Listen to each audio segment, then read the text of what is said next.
Hello everyone, myself is Subodh Kumar. Welcome to online class.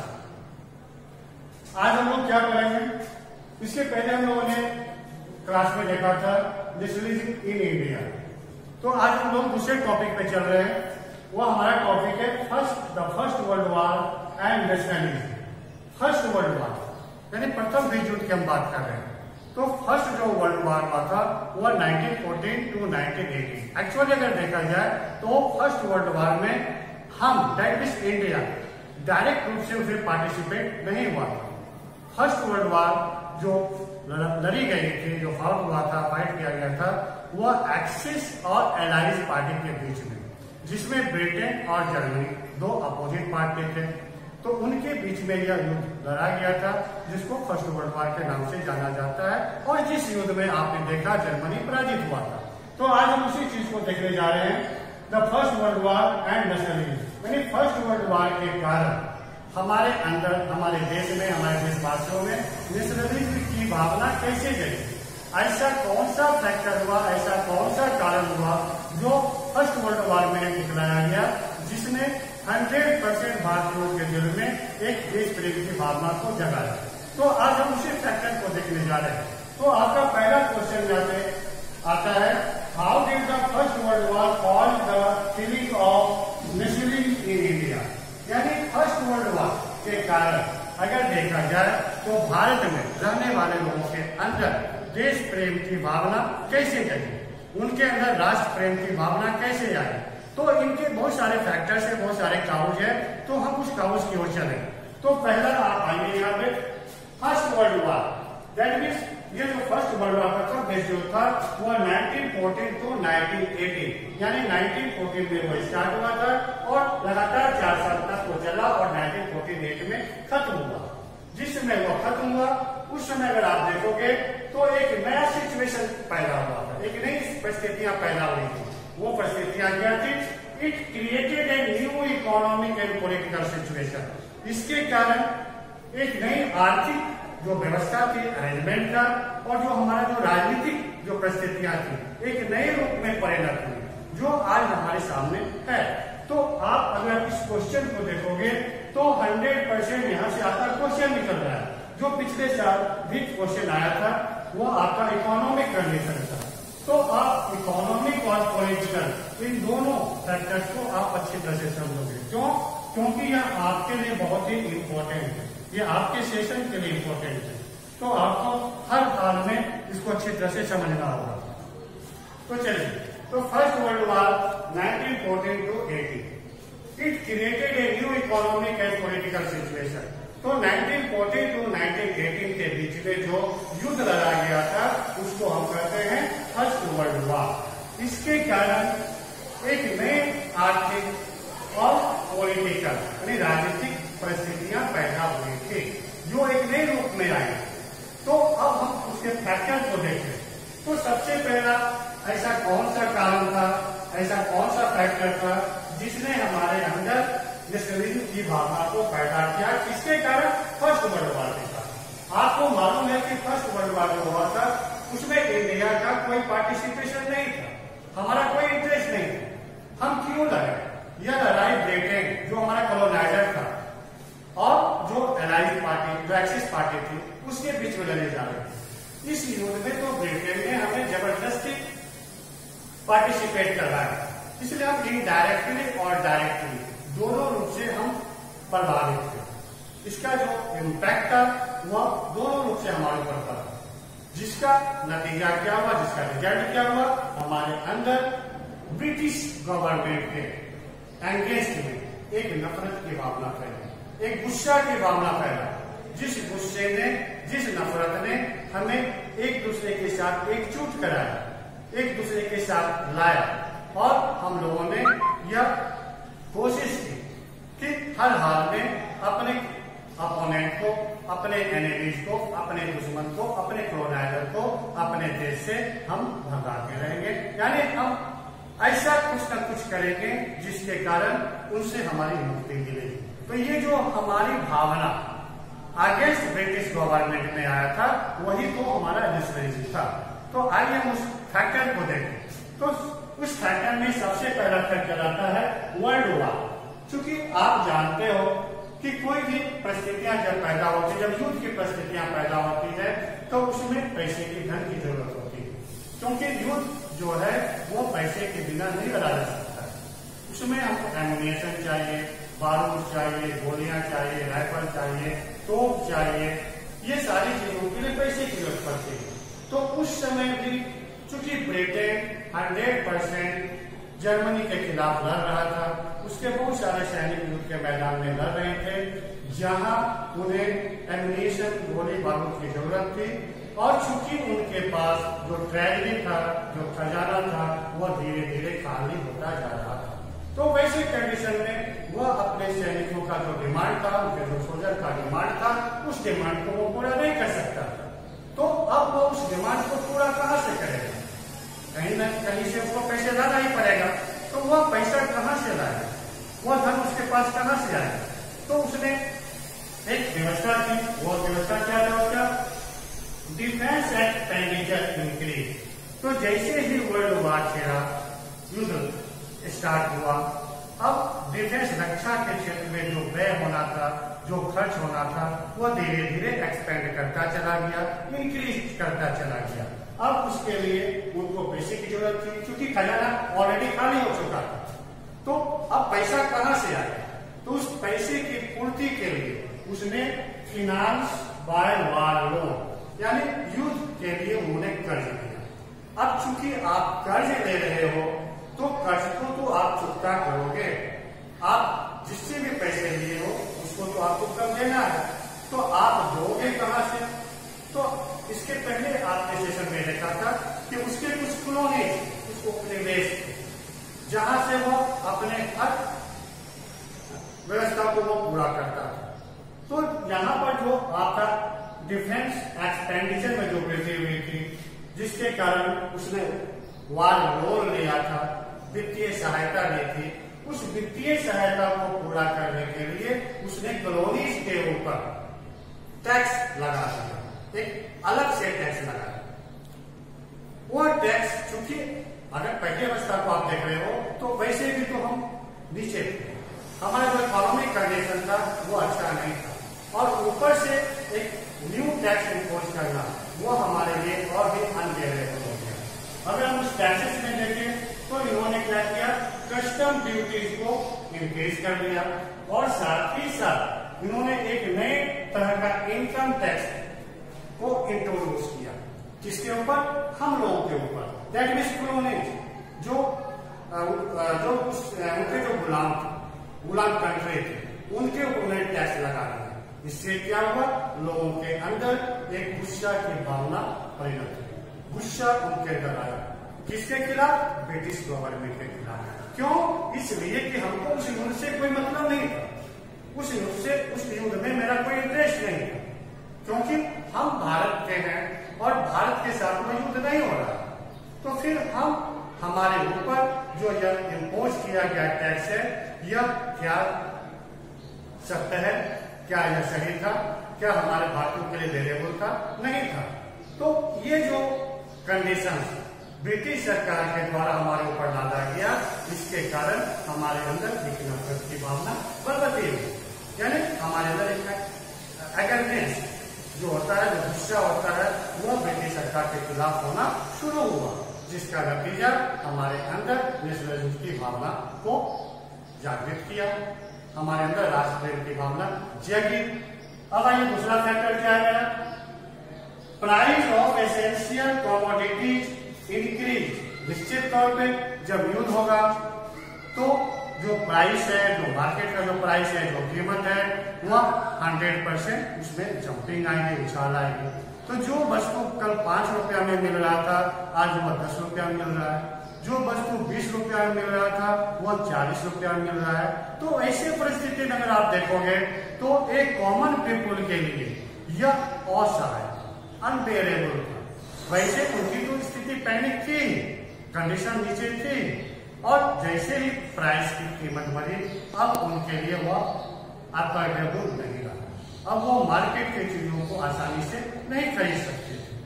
तो यहाँ पर आप देख रहे हो कि essential commodities increase developing between 1932 and 1918. That means जो आपका फर्स्ट वर्ल्ड वॉर लड़ा जा रहा था वो 1914 से 1918 के बीच लड़ा जा रहा था।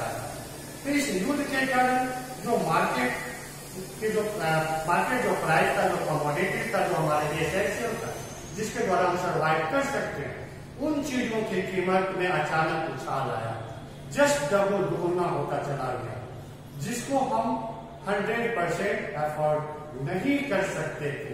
ये भी एक गुस्सा का कारण बना, ये भी एक एंगरनेस का कारण बना, जिसके कारण हमारे अंदर एक नेशनलिज्म की भावना, एक राष्ट्र प्रेम की भावना, एक देश प्रेम की भावना जगी। आइए तीसरा फैक्टर क्या है मेरा? Supply of soldier for war 100%।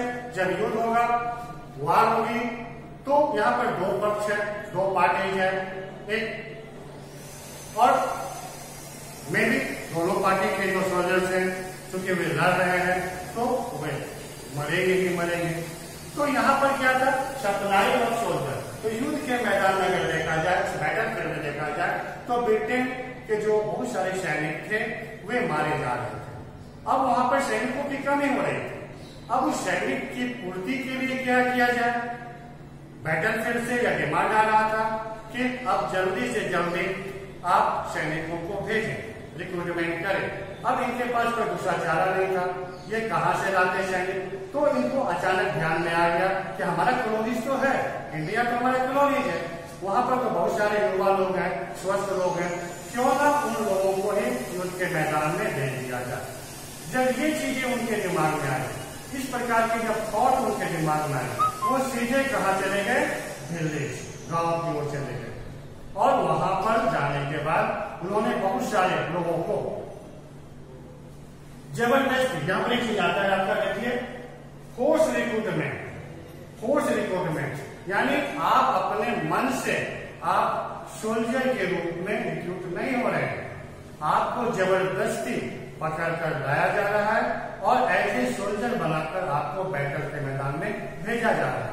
तो स्वाभाविक है भैया कि अगर हमको भेजा जा रहा है तो हमारे जो पेरेंट्स हैं उनको तकलीफ होगा, क्योंकि हम अपने मन से तो नहीं जा रहे, आप जबरदस्ती हमको भेज रहे हैं। तो ये भी एक फैक्टर था जिसने गांव वालों के दिल में, लोगों के दिल में एक नफरत की भावना को जगाया, एक एंगरनेस की भावना को जगाया, जिसका नतीजा क्या था? राष्ट्रवाद का उदय हुआ, नेशनलिज्म की भावना हमारे अंदर जगी। और नेक्स्ट आपका आता है सप्लाई, यानी हो गया आपका। अब नेक्स्ट आता है आपका क्रॉप फेल्योर। उसी समय एक और हैपनिंग होता है, हमारे किसान को प्रोडक्शन कर रहे थे, कल्टीवेशन वर्क कर रहे थे, लेकिन अनफॉर्चुनेटली हमारा क्लाइमेट ने साथ नहीं दिया, जिसका नतीजा क्या हुआ? क्रॉप फेल्योर हो गया। जो प्रोडक्शन होना चाहिए था वो प्रोडक्शन नहीं हुआ। तो जब क्रॉप फेल्योर होगा तो निश्चित तौर पे आप देखोगे, आप जानते भी होंगे कि शॉर्टेज ऑफ फूड, यानी फूड की कमी होगी, खाद्यान्न की कमी हो जाएगी। और जब खाद्यान्न की कमी होगी तो निश्चित तौर पे उस देश में रहने वाले जो लोग हैं उनकी जो स्थिति है वो पहले से बदसे बदतर होगी, क्योंकि उनके पास खाने को अब कोई अनाज नहीं होगा। तो जब अनाज नहीं होगा तो उनकी स्थिति और भी खराब हो जाएगी। अब समाज में, क्षेत्र में, देश में एक फेमिन की स्थिति पैदा हो, shortage of food, that means the situation which increase feminine, यानी यहाँ पर फेमिनाइन की स्थिति पैदा हो रही है, एक भूखमरी की स्थिति पैदा हो रही है। अब लोग भूख से मरना शुरू कर रहे हैं। क्यों?